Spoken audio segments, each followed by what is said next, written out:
Nah, sekarang ini Ya, 600 tahun kemudian kita ketemu dengan namanya teknologi digital. Wah, gadget ini gini gadget ya, ini Romo. ya kan, segenggam ini ya Romo ya, Iya. seluas dunia. Dengan ini jarak mulai menjadi relatif. Dulu kan Iya, kita pikir, wah ini Jakarta Jogja ini lumayan kamu, jauh ini. iya, Tapi dengan ini jarak terpotong. iya. Waktu juga menjadi relatif. Artinya kita Bapak Ibu atau kalau saya mau WA Romo Rudi jam 2 malam Hmm. tanya Romo besok nomornya yang keluar berapa. Mari kita duduk dan berkumpul di sini, hilangkan duka lara dan beban di hati, mendengarkan renungan yang menginspirasi. Pojok Iman. Halo Bapak Ibu Saudara yang terkasih, salam sehat penuh kerahiman Tuhan, salam katekese. Tetap semangat dalam channel Pojok Iman ini, di mana Anda dan saya bicara tentang kisah-kisah kehidupan dari dan berpijak dari pengalaman yang diolah, kemudian bisa dibagi-bagi, berbuah, meneguhkan Anda dan saya, dan khususnya menjadi master of story. Tema yang ingin kita bahas pada kesempatan ini adalah spiritualitas digital. Anda tahu dunia gadget gitu ya. Iya. Ada HP, ada medsos ini, YouTube ya. Channel-channel banyak sekarang, termasuk vlogger-vlogger gitu ya. Nah, ini sudah bagaikan jamur saudara-saudara yang berkecambah. Ada nggak ya hubungannya dengan iman? Jangan-jangan itu merupakan sebuah teknologi begitu saja, atau jangan-jangan kalau kita renung-renung itu menjadi sebuah spiritualitas juga. Romo Alfon punya banyak gagasan tentang itu. Dia berkata bahwa digital kita, Romo, bisa kita spiritualitaskan. Apakah betul? Mari kita tanya saja pada Romo Alfon, tamu kita yang sangat istimewa. Halo Romo, apa kabar? Kabar baik Romo. Sehat-sehat? Sehat. Senantiasa ya. Ya Romo. Tambah gemuk aja nih. Apa boleh buat? Apa boleh buat? Tapi tetap olahraga kan? Ya Romo. Tetap semangat kan? Semangat Romo. Mantap. Romo kita ini karyanya di bidang animasi kalau nggak salah, Ya. Romo ya. Untuk kepentingan misi dari serikatnya ya. Ya. Serikat atau Serikat Saverian. Serikat Saverian kan, bukan kongregasi itu ya. Bukan. Bukan ya. Supaya saya jangan salah sebut ya. Baik Romo, tadi kita bicara tentang spiritual digital. Kenapa itu bisa menjadi dua istilah? Bukankah digital itu bagian teknologi sendiri, spiritualitas bidang rohani? Ya. Kok sekarang seakan-akan dengan spiritualitas digital ini mau kita maknai apa sih sebetulnya? Iya Romo. Ini kita berangkat pertama-tama dari pengalaman sejarah ya.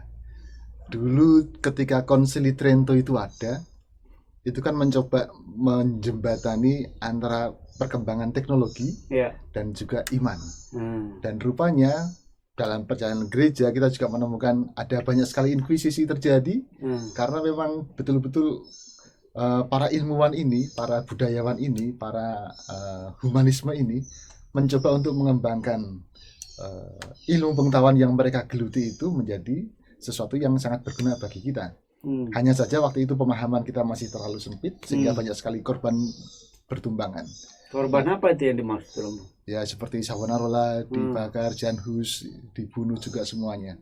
Para orang-orang kudus itu yang kemudian diratifikasi bahwa mereka itu benar. Padahal mereka benar. Benar, ya. Memperjuangkan apa yang baik untuk masa depan gereja. Ya, melalui ilmu pengetahuan yang mereka geluti. Oh, ilmu pengetahuan yang digeluti. Nah, sekarang ini Ya. 600 tahun kemudian kita ketemu dengan namanya teknologi digital. Wah, Gadget ini gini gadget ya. ini, Romo.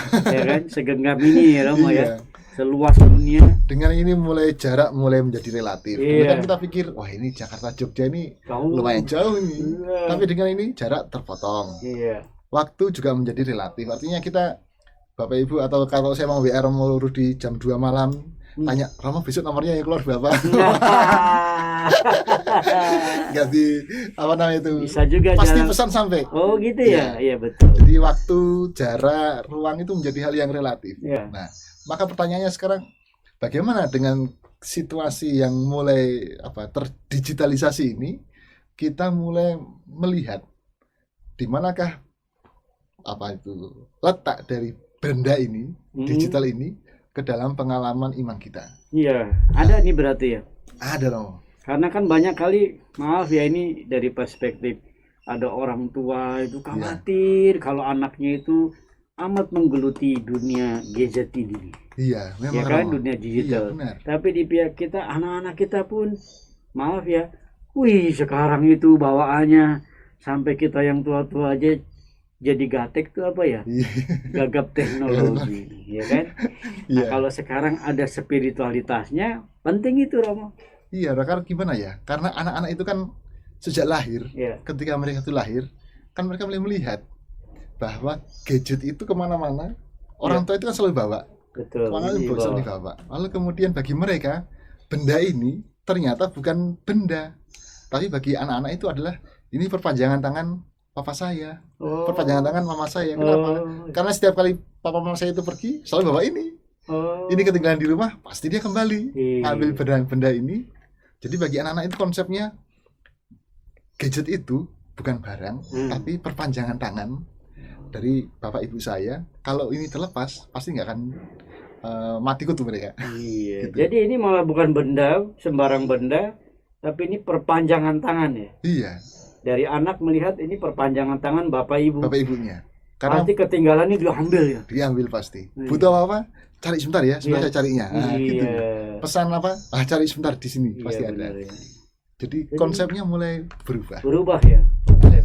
Dan memang orang tua kita menyadari bahwa kaget, tidak menyangka bahwa ternyata sekarang itu berubah semuanya. Iya. Artinya mulai dari cara anak-anak itu berbicara, mengungkapkan perasaannya, pendapatnya. Kalau dalam konteks pembinaan anak-anak kan kita melihat anak-anak itu kan lebih terbuka kepada teman-temannya, Ya. terbuka di media sosial daripada ngomong langsung kepada orang tua. Orang tuanya. Padahal kalau kita buat kuis gitu namanya, atau jajak pendapat, kuesioner itu kan orang tua mengatakan pasti anak itu kalau curhat ya sama mamanya, Ya. kalau ada sesuatu minta sesuatu pasti sama mamanya. Ya. Padahal mungkin tidak gitu. Sekarang ini sama Mbah Google. Nah, Google. Nah, di situ. Ya kan? Maka kemudian pertanyaannya, apa perannya gadget Ya. ini sekarang harus kita perdalam ini Betul. dalam spiritualitas. Maka mari kita melihat dengan teliti apa yang sebetulnya merupakan dampak, kita bicara dampak dulu ya. Dampak gadget, fungsi-fungsi gadget itu Ya. dalam kepribadian kita. Kepribadian. Iya. Misalnya Romo, kan kalau Romo bikin file nih, Ya. bikin file salah, Ya. lalu mau buat file yang baru, file yang lama diapakan? Delete. Delete.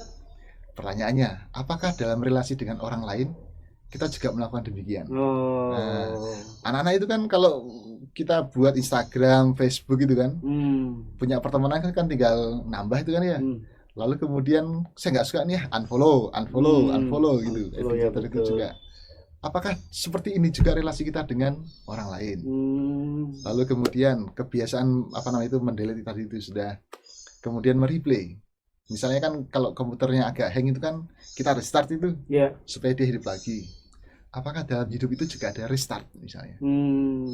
Misalnya kalau kita suka main game-game yang tembak-tembakan itu, Ya, banyak yang tuh sekarang. kekerasan itu kan bisa menciptakan karakter dalam diri kita, atau mungkin nggak sadar kalau kecanduan game tembak-tembakan itu nyoba dengan senjata yang beneran tembakin teman-teman ya. Tapi kan nggak bisa di restart Iya, mereka betul. gitu. Jadi logika-logika yang muncul dalam komputer, dalam gadget ini yang mesti kita sadari. Lalu kemudian dilihat artinya sejauh mana itu bisa mempengaruhi karakter saya, kepribadian saya. Dan ini yang harus saya sadari pertama-tama. Iya. Begitu dong. Itu pengguna.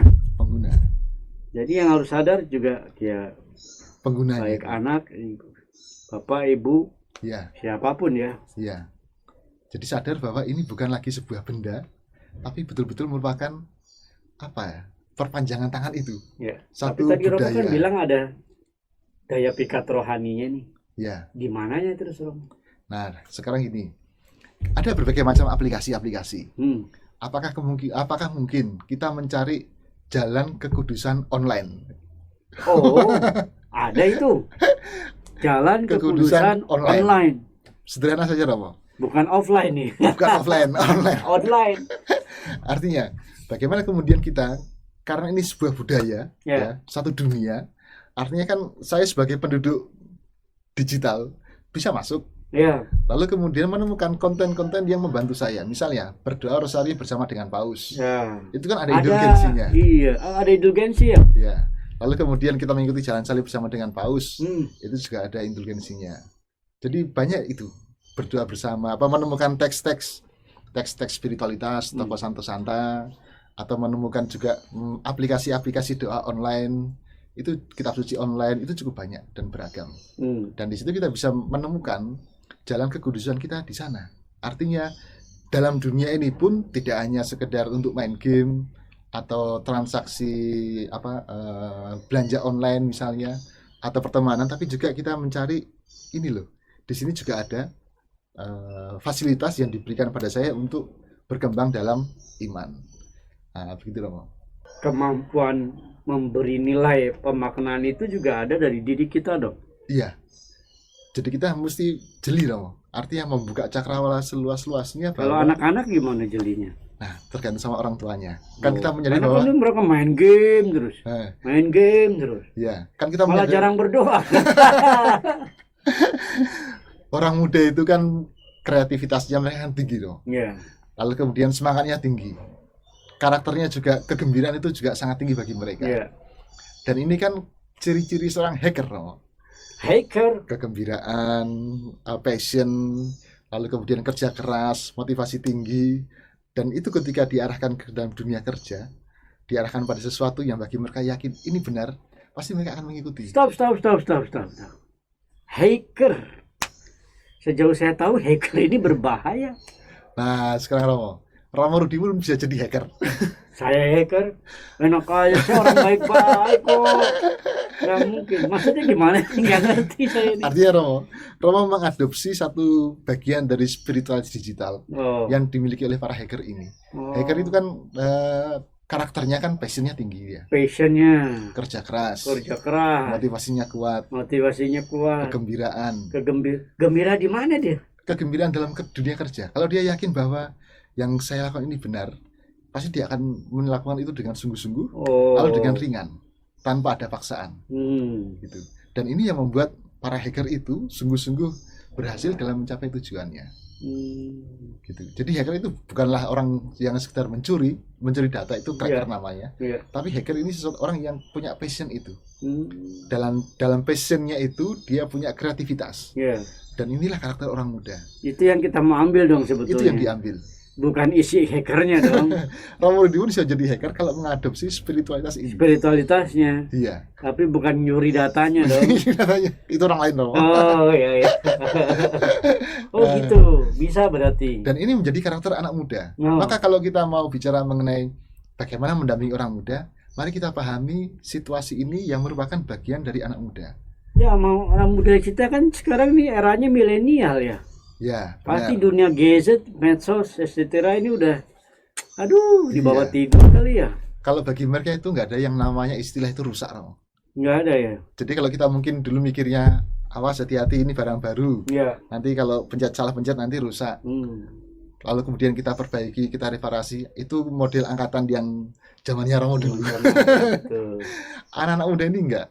Mereka tidak takut dengan rusak. Ya. Jadi mungkin dalam secara negatif mungkin ya. Lebih instan ya. Kalau rusak ganti lagi. Iya. Dan itu yang memang ditawarkan sama logika logika pasar. Ya. Maka bagi mereka bukan soal ini rusak ganti, bukan, tapi soal bagaimana menyelami karakter orang muda ini. Iya. Lalu kemudian kita mencoba mengarahkan dengan memberikan metode yang baru. Betul. Misalnya Romo, kan kalau kita bicara mengenai doa, ayo anak-anak kita berdoa, kan malas Romo ya. Iya. Nah, bagaimana kemudian kita menawarkan metode baru berdoa bagi mereka, misalnya Kalau daripada Rosario 20 menit di Gua Maria, kenapa kita tidak membuat kunjungan ke Gua Maria di Keuskupan Jakarta Iya, misalnya. benar itu. Lalu kemudian sambil berdoa, berziarah itu kita berdoa Rosario. Sambil ziarah tuh, Iya, doa Rosario. doa Rosario. Jadi di situ aja, lalu pindah lagi. Kalau nggak salah juga sekarang ziarah-ziarah bisa pakai virtual loh. Ya, Itu juga bagian dari spiritualitas kayak itu. itu bisa menjadi satu spiritualitas kalau dipersiapkan. Artinya Ya. tidak hanya sekedar nonton, tapi ada persiapan doanya. Oh. Jadi membuat satu rumusan doa tersendiri Ya. untuk persiapan di sana. Jadi dengan kata lain spiritualitas digital Itu memampukan kita untuk masuk ke dalam dunia digital ya, dengan background kita iman Katolik itu, ya, dengan menyadari bahwa karakter orang muda itu berubah, Ya. atau karakter kita semua itu berubah gara-gara gadget. Duanya dikombinasikan, ya. lalu kemudian dengan ini kita masuk dalam gadget. Langsung di situ ya. Ya. Dan anak muda ini yang tadi saya ambil catatan Ya, secara garis bawah. Romo menyebut ini justru sedang digumuli anak muda ini. iya, Nah, bagaimana sekarang mengundang mereka supaya tahu spiritualitasnya gitu loh. ini kan kita mengandaikan bahwa anak muda kan masih tumbuh dan berkembang, Ya, dan tentu sangat diharapkan bahwa para orang tua pun mengarahkan. jadi orang Keluarga. tua ya, Ya, mengarahkan. ya. Yang kedua, orang muda itu kan percaya pada temannya lebih besar daripada kadang-kadang pada orang tuanya. Jadi apa kata orang, apa kata teman itu lebih dipercaya daripada apa kata orang tua saya. Atau mungkin kata guru itu lebih kuat penekanannya daripada kata orang tua saya. Dan peran-peran pembina atau peran-peran sahabat itu menjadi sangat penting. Oh gitu. Ya. Peran sahabat. Ya. Maaf, orang keranjingan geset itu apa disebut orang penuh spiritualitas. Kalau itu lain Romo. Lain ya. Itu pasti ada penyakitnya itu. Oh gitu ya. Artinya sejauh kita bisa menggunakannya dan menyadari batas waktu ya. Kan memang disadari kalau kita sudah masuk dalam dunia gadget itu 1 jam, 2 jam itu rasanya seperti baru 5 menit. Betul. Ya. Kita pegang HP, melihat sebentar berita, ternyata sudah lewat 1 jam. Iya. Ya. Dan di sini waktu itu menjadi relatif. Relatif di sini ya. Ya. Maka perlu kembali lagi dong. Artinya mesti mencoba untuk tahu diri, ya. Tahu batasnya, di mana saya harus melangkah, tahu kapan waktu untuk berhenti juga gitu. Kalau anak kecil gimana, Mas? Kalau orang tua mungkin masih oke lah. Ya. Lah peran orang tua dong. Pendidikan dalam keluarga itu harus kuat fondasinya itu. Gitu ya. Diarahkan, dikasih waktu, lalu kemudian hari-hari tertentu hari waktu-waktu tertentu tidak boleh misalnya gitu. Misalnya waktu makan bersama HP harus dilaci semuanya, singkirkan. Mana ada diambil lah gitu ya. Tergantung dari keluarga dong. Benar ya. Iya, artinya orang tua itu juga harus anak-anak kan masih belum bisa membedakan tangan kanan dan tangan kiri. Artinya di sini orang tua harus menjadi ini pembina, pendidik, mengarahkan mereka, memilih nanti kalau ini kamu buat dampaknya seperti ini. Ya. Nanti kalau kamu kelamaan ini matanya sakit misalnya. Nanti kalau kamu kelamaan kayak gini nanti cara bicaranya itu lambat. Sekarang kan banyak sekali anak-anak balita itu mengalami kesulitan berbicara. Nah itu dia. Karena kerap kali kan dalam keluarga itu diserahkan ke YouTube, televisi. Jadi orang tua kerja, anak-anak nonton gini aja. Itu nggak bagus ya Romo ya. Biasanya akan terlambat dalam bicara. Tuh ada keterlambatan dalam pembicaraan. Iya. Relasi nanti juga akan semakin sulit dengan orang lain. Orang lain juga asosial sana sini. Iya. Bahwa di sini jangan sampai asosial gitu loh. Iya. Maksud saya ya kita harus menemukan juga ini kan untuk menghubungkan yang jauh jadi dekat. Iya. Jangan yang di dekat jadi jauh gitu loh. Iya, memang harus Ya kan? tahu batasnya. Betul. Artinya ini kan memang satu budaya baru Ya. dan kadang membuat kita kaget Ya. dan belum tahu bagaimana kita harus bersikap Ya. pada generasi milenial Ya. yang kadang-kadang itu dan sering lebih pandai daripada orang tua. Iya, betul. Jadi bagaimana cara misalnya Kita gini aja memanfaatkan anak muda ini. Iya, ini Guru-guru anak muda. saya anak-anak muda itu ya. Mereka ini Lebih cepat dong lebih gerakannya. cepat, saya gaptek. Dari spiritualitas digital ini Romo atau gadget ini ya. Apa yang bisa Romo pesankan sama anak-anak muda? Sederhana Romo. Hmm. Artinya boleh kita mencintai gadget itu, tapi jangan lupa bahwa kita tetap menjadi subjek yang bebas. Artinya saya bisa bebas untuk memilih A, memilih B, aplikasi A, aplikasi B. Jadi kebebasan itu saya tetap terpisah, bukan tergantung pada gadgetnya, tapi tergantung pada saya. Yang kedua, dunia gadget itu bukanlah sebuah sarana, tapi ini adalah satu budaya yang baru. Oh, budaya deh ya, bukan sarana dong. Bukan sarana. Artinya kita harus memahami karakter-karakter yang muncul dalam diri kita setelah kita memegang gadget ini. Bisa kita bandingkan karakter saya misalnya dengan karakter orang tua saya, kakek nenek saya, tentu berbeda. Karena apa? Gadget ini mulai mempengaruhi cara pikir saya, pola perasaan saya juga, cara saya bertindak juga.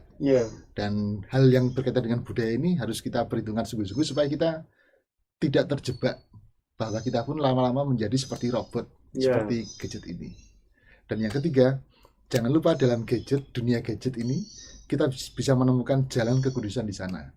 Banyak aplikasi-aplikasi online yang bagus-bagus yang membantu perkembangan iman kita. Bahkan dokumen-dokumen Vatikan pun bisa kita tembus langsung, lengkap di sana. Bisa kita lihat ya. Iya, langsung ketemu dengan sumbernya yang utama. Lalu kemudian komunitas-komunitas doa online juga cukup banyak. Artinya untuk mengembangkan iman kita, gadget juga bisa membantu kita berkembang dalam iman. Iman ya, jadi informasi bisa tahu dengan segalanya. Kendati di sini juga punya peluang yang negatif, tahu ya Romo. Cukup banyak peluang negatif. Cukup banyak ya. Jadi dalam dunia gadget itu yang positif dan yang negatif itu sama. Sama ya. Iya. Kita bisa ketemu dengan malaikat dan ketemu dengan iblis, levelnya sama. Sama ya. Tergantung saya itu mau kemana. Seperti lalang dan gandum kah? Sama. Sama ya. Dibiarkan bersama-sama kan. Nanti pada hari kiamat baru. Ya. Tapi yang ini kan gak ada hubungannya nih ya. Artinya bahwa gadget itu sama dengan yang tadi kita bicarakan, antara pengaruh negatif dan pengaruh positifnya ya. Justru dengan spiritualitas gadget ini kita lebih banyak melihat yang positif ya, yang bisa menumbuh kembangkan. Bahkan tadi saya tertarik loh ya, membuat kita ini juga bisa tahu karakter kita ya. Tapi di atas semuanya itu jangan lupa ya saudara, di pojok iman ini Anda juga harus subscribe ya, share and like it gitu ya. Ini bagian spiritualitas nggak Romo ya? Boleh ya. Artinya kita menawarkan satu jalan kekudusan Romo. Iya. Karena bagian dari indulgensi parsial itu satu adalah mendedikasikan waktu untuk memperdalam iman. Itu bagian dari indulgensi parsial. Berarti channel ini juga masuk bagian ini dari bisa masuk ya. Indulgensi parsial. Maksudnya adalah? Artinya menebus hutang dosa kita secara parsial. Waduh, menebus hutang dosa kita secara parsial. Luar biasa. Cakep Romo. Bapak Ibu sudah terkasih, inilah spiritualitas gadget. Dunia kita sekarang ada dalam genggaman. Setiap saat tak kenal batas waktu, kita bisa punya gadget ini, kita buka-buka dan kita berkomunikasi seluas dunia. Tapi jangan lupa, mari kita spiritualitaskan gitu ya Romo ya. Kita temukan artinya yang positif, supaya ini bukan hanya sekedar benda, tapi apa ya tadi Romo? Budaya. Tapi budaya yang mendidik Anda dan saya menumbuh kembangkan karakter kita. Terima kasih Romo Alfon. Pada akhirnya bunga selasih, bunga melati. Terima kasih, Tuhan memberkati. Thanks for watching guys. Pojok Iman.